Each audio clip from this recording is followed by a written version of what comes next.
नमस्कार प्यारे बच्चों, मैं दीपक लोहिया अपने इस चैनल दीपक लोहिया कोच में आपका एक बार फिर से स्वागत करता हूं। आपने मेरे पिछले वीडियो में सीखा कि द्विघात समीकरण को ही क्वाड्रेटिक इक्वेशन कहते हैं और क्वाड्रेटिक इक्वेशन क्या होती है। आज के इस वीडियो में आप सीखेंगे फर्स्ट रूट्स और जीरोज, मूल और शून्य क्या होते हैं। सेकंड फैक्टराइजेशन मेथड, द्विघात समीकरण को हल करने की गुणनखंड विधि। तो पहले आपको बता दें कि रूट्स और जीरोज क्या होते हैं। किसी क्वाड्रेटिक इक्वेशन px = 0 में x के स्थान पर जिस वैल्यू को रखने पर left hand side equal to right hand side हो जाता है उसे रूट्स और जीरोज कहते हैं। इसके बाद चलते हैं हम फैक्टराइजेशन मेथड की ओर। तो फैक्टराइजेशन मेथड में से हम कैसे द्विघात समीकरणों को हल करते हैं आज हम सीख पाएंगे।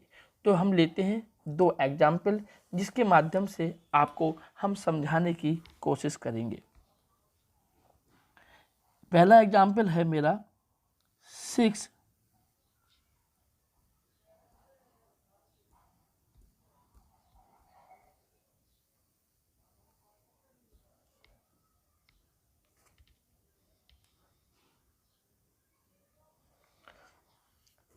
तो पहला एग्जाम्पल है 6x² + 11x + 3 = 0 और सेकेंड एग्जाम्पल है x² - 5x - 24 = 0। तो प्यारे बच्चों, आपको बता दूं मैं कि इसमें से सबसे पहले आपको पता होना चाहिए कि पहली संख्या, दूसरी संख्या और तीसरी संख्या क्या है। मेरे इस मेथड में मैंने संख्याओं को रूप दिया है। तो संख्याएं जो हैं वो ABC की वैल्यू जो है, आपको पिछली वीडियो में बताया था कि ABC की वैल्यू क्या ज्ञात की जाती है। तो आप देख सकते हैं पहली इक्वेशन में A की वैल्यू 6 है, B की वैल्यू 11 है और C की वैल्यू 3 है। सेकेंड इक्वेशन में A की वैल्यू 1 है, B की वैल्यू -5 है और C की वैल्यू -24 है। तो मेरा मेथड है कि सबसे पहले हम ये करते हैं कि पहली संख्या का मल्टीप्लाई हम तीसरी संख्या में करते हैं। ध्यान देना मेरी बात को, पहली संख्या का मल्टीप्लाई हम तीसरी संख्या में करते हैं। अर्थात हमने फर्स्ट क्वेश्चन के लिए 6 × 3 किया और यहाँ पर 1 × -24 किया। अब आप देख सकते हैं कि इनका जो गुणनफल है वह प्लस का आया, यहाँ पर प्लस का 18 और इसका गुणनफल -24 आया। तो अब आपको ये विचार करना है कि जो फैक्टर करने पर, जो मल्टीप्लाई करने पर जो संख्या आई है उसको इस टाइप से दो फैक्टर में डिवाइड करना है कि उसमें सेकंड नंबर के इक्वल आ जाए। ध्यान देना मेरी बात को, मल्टीप्लाई करने पर जो संख्या आई है उसको हमें इस प्रकार से दो भागों में बांटना है कि वह बीच की संख्या मतलब सेकंड संख्या के इक्वल आ जाए। अब बांटना कैसे है कि हमें जोड़कर बांटना है कि घटाकर बांटना है, इसके लिए हम देखते हैं कि मल्टीप्लिकेशन के बाद वह संख्या कौन से चिन्ह की आए। तो आप देख सकते हैं कि पहले एग्जाम्पल में वह संख्या प्लस की है और दूसरे एग्जाम्पल में वह संख्या माइनस की है। अर्थात हमें पहले एग्जाम्पल में 18 को इस टाइप से दो भागों में बांटना है कि उनका सम करने पर टोटल 11 आए, परंतु मल्टीप्लाई करने पर उनका टोटल मल्टीप्लाई करने पर 18 आए। ऐसे ही हम देखते हैं सेकेंड एग्जाम्पल में। तो सेकेंड एग्जाम्पल में ये आपको करना है कि 24 के हमें इस टाइप से दो भागों में बांटना है कि उनको घटाने पर 5 आए। चलिए हम चलते हैं अपने और आगे मेथड की ओर। तो इसके लिए हमसे ये सोच लेते हैं कि हमें 18 किन किन संख्याओं का गुणा करने पर आएगा। तो आप देख सकते हैं 1 इंटू 18 आ सकता है, 2 इंटू 9 आ सकता है, 3 इंटू 6 आ सकता है, 4 इंटू आएगा नहीं, 5 इंटू आएगा नहीं क्योंकि 4 के पहाड़े में 4 के टेबल में 18 नहीं आता है, 5 की टेबल में 18 नहीं आता है, 6 की टेबल में 18 आता है और हम 6 यहाँ पर ऑलरेडी यूज कर चुके हैं तो 6 द्वारा नहीं लिखेंगे। ऐसे ही 24 के लिए देखें तो 1 इंटू 24 आएगा, 2 इंटू 12 आएगा, 3 इंटू 8 आएगा और 4 इंटू 6 आएगा। 5 में आता नहीं है और 6 में आ गया। तो आपने जितने सभी पॉसिबल होते हैं आपने उन सब के फैक्टर कर लिए। अब हमें ये चेक करना है कि फर्स्ट एग्जाम्पल में किन दो फैक्टर्स के सम करने पर 11 आ रहा है। तो देखिए पहले फैक्टर को सम करने पर 19 आएगा, सेकंड को सम करने पर 11 आएगा। तो इसका मतलब ये हो गया कि 18 के हम 2 इंटू 19 या 9 प्लस 2 के फॉर्म में लिख सकते हैं। तो यहाँ पर इस संख्या का सम जो है टोटल जो है वो बीच की संख्या के इक्वल आ रहा है। ठीक ऐसे ही यहाँ देखना है कि कौन सी संख्याओं को आपस में हम सब्ट्रैक्ट करें, घटाएं कि बीच की संख्या आ जाए। तो आप देख सकते हैं 24 में से 1 जाएगा, 23 आएगा तो ये आना नहीं है। ऐसे 12 में से 2 गया 10 आएगा तो ये भी आना नहीं है। 8 में से 3 गया कितना आना है 5s, तो ये हमारा इसमें फाइंड हो गया। तो आप लोगों को अगर फैक्टर करने नहीं आते हैं तो आप इस मेथड की सहायता से फैक्टर कर सकते हैं। तो ये तो हो गया फैक्टर। तो पहला काम क्या है आप लोगों का, पहला काम है कि हमें पहली संख्या का मल्टीप्लाई तीसरी संख्या में करना है। इसके बाद देखना है कि अगर वो संख्या पॉजिटिव है तो हम ऐड करने पर बीच की संख्या को कोशिश करेंगे लाने की, और अगर वह संख्या नेगेटिव है तो हम सब्ट्रैक्ट करने पर बीच की संख्या को लाने की कोशिश करेंगे। अब चलते हैं ये फैक्टर आने के बाद आगे कैसे सॉल्व होता है।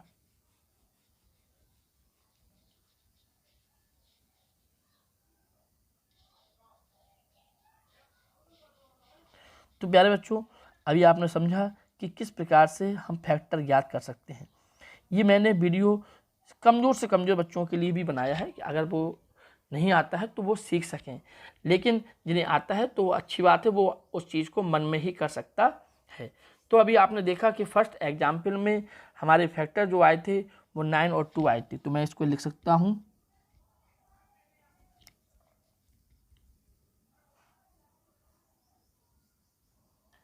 6x² plus 9 plus 2x plus 3 equal to 0, क्योंकि बीच की संख्या को 9 और 2 में करना था।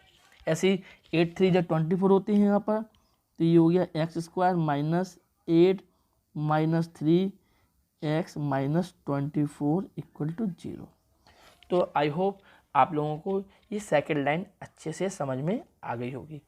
अब इसके बाद हम करते हैं कि अगर बीच की वाली संख्या के बाहर प्लस लगा हुआ है तो अंदर के कोई साइन चेंज नहीं होंगे, लेकिन अगर ब्रैकेट के बाहर माइनस लगा हुआ है तो अंदर के साइन चेंज हो जाएंगे।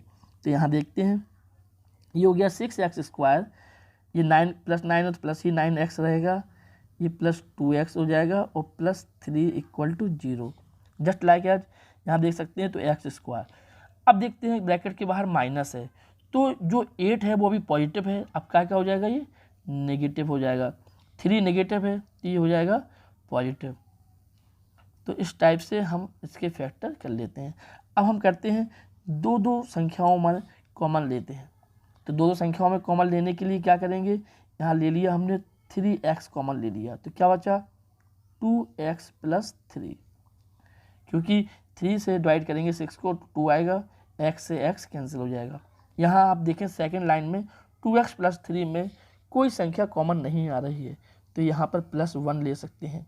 याद रखना बच्चों, हमेशा इसमें सेकंड स्टेप में जो साइन यहाँ पर हो वही साइन यहाँ पर कॉमन लेना है, एक बात ध्यान रखना हमेशा बच्चों। तो अब चलते हैं, तो यहाँ पर 1 ले लिया तो 2x प्लस 3 इक्वल टू 0। यहाँ पर हमने कॉमन देखें क्या आएगा, यहाँ पर कॉमन x आ रहा है और ब्रैकेट के अंदर बचा x² का डिवाइड किया x में तो x बचा, माइनस x बाहर आ गया तो 8 बचा। यहाँ पे मैंने बताया था जो साइन है वो साइन लेना है कन्फर्म।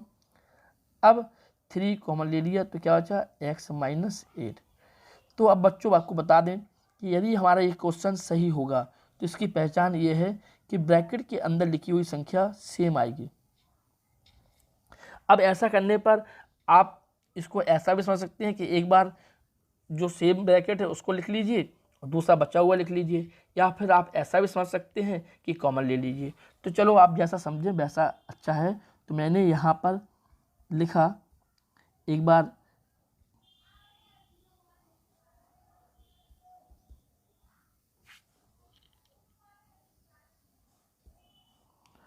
तो ये हो गया 2x प्लस 3 और ये हो गया 3x प्लस 1 इक्वल टू 0। ऐसे यहाँ पर हो जाएगा x माइनस 8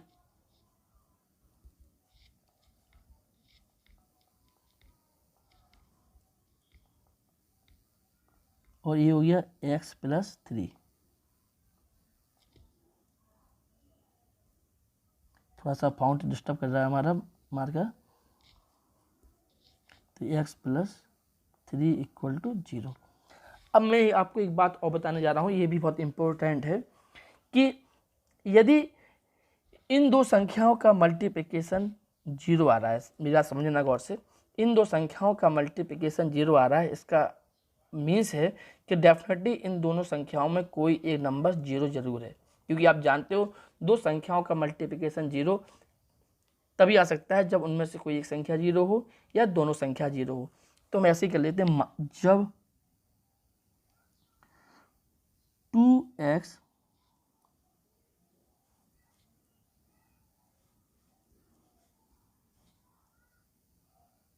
जब 2x प्लस 3 इक्वल टू 0 तो 2x इक्वल टू कितना आएगा -3 आएगा और x की वैल्यू आएगी -3/2। ठीक ऐसे ही जब 3x प्लस 1 इक्वल टू 0 होगा तो 3x की वैल्यू आएगी -1 और x की वैल्यू आएगी -1/3। ऐसे ही इस क्वेश्चन में देखें कि जब x माइनस 8 इक्वल टू 0 तो x की वैल्यू 8 आ गई है और x plus 3 equal to 0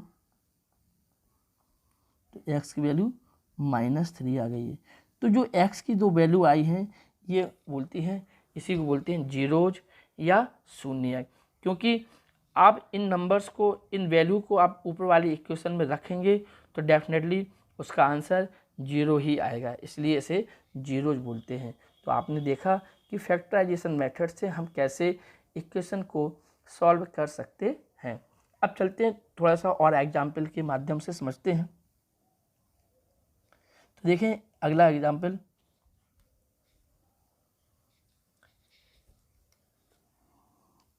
3x square minus 2√6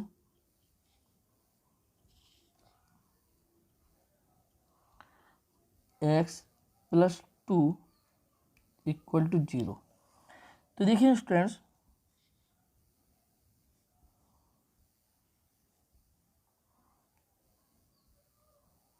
तो इस क्वेश्चन को समझने के लिए थोड़ा सा ध्यान दें। फिर से वही मेथड यूज़ करते हैं कि पहले नंबर्स का मल्टीप्लाई सेकंड नंबर में करते हैं। तो आप देखें 3 × 2 कितना हो गया 6 हो गया, तो 6 हो गया ये, तो 6 का है ये प्लस का है, तो हमें ऐसे 6 के मल्टीप्लाई करना है कि सम करने पर बीच की संख्या आ जाए। तो आप देख सकते हैं बीच में लिखा है 2√6, तो हम 6 को दो भागों में बांट लेंगे। ध्यान देना मेरी बात को बच्चों, यदि यहाँ पर बीच में √3 लिखा होता तो 2 3 जा 6 होते हैं, फिर 3 को दो भागों में बांटते हैं, लेकिन यहाँ पर 6 का ही रूट लगा हुआ है तो हम यहाँ पर 6 को ही दो भागों में बांट लेंगे, तो √6 और √6। आप जानते हैं √6 का मल्टीप्लाई √6 में करेंगे तो 6 आ जाता है, और अगर इन्हें हम ऐड करेंगे तो 2√6 हो जाएगा, क्योंकि √6 और √6 कितने √6 2√6। तो इसी मेथड का यूज हम करेंगे। तो देखते हैं 6 के स्थान पर आपने अभी देखा कि हम √6 प्लस √6 लिख सकते हैं 2√6 के स्थान पर। तो देखें ये हो गया 3x square minus √6 plus √6 x plus 2 equal to 0। अब हम और आगे सॉल्व करेंगे तो देख सकते हैं 3 में क्या 6 आ सकता है? 3 जो है वो 6 से डिवाइड है।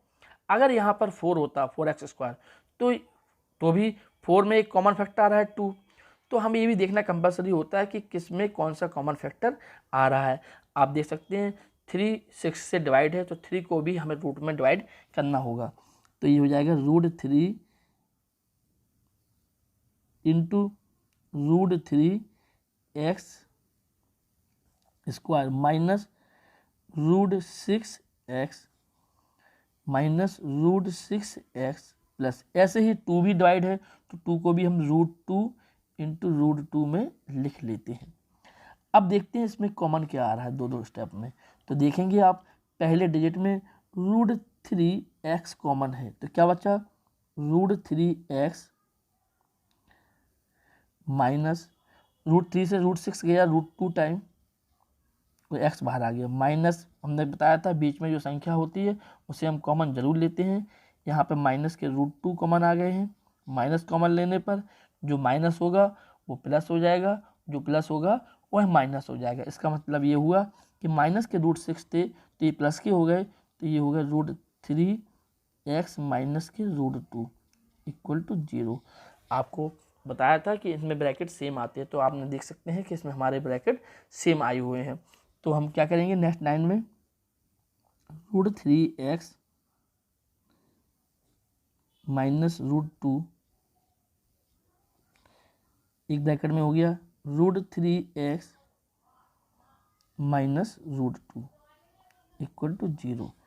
तो ये हो गया √3x minus √2 equal to 0, √3x equal to √2, x equal to आ गया √2/3।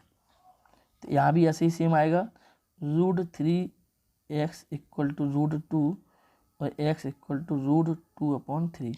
तो आपको बताया था जितने इसमें पावर होती हैं, जितनी घात होती हैं, वही उतने नंबर ऑफ जीरोज होते हैं। क्योंकि ये द्विघात समीकरण है, इसकी पावर 2 है तो इसके शून्यकों की संख्या 2 होगी। तो आप लोगों को ये क्वेश्चन अच्छे से समझ में आ गया होगा। अब चलते हैं आज के इस वीडियो में हमने सीखा find the roots of quadratic equation by factorisation method. मतलब फैक्टराइजेशन मेथड से हम कैसे सॉल्व करते हैं गुणनखंड को, और उनके रूट्स को भी हमने सीखा। मेरा वीडियो अच्छा लगा हो तो लाइक शेयर ज़रूर करें, और जिन्होंने मेरा चैनल सब्सक्राइब ना किया हो वो ज़रूर मेरा चैनल सब्सक्राइब कर लेंगे, तो उन्हें आगे इसी प्रकार के अच्छे वीडियो प्राप्त होते रहेंगे। धन्यवाद।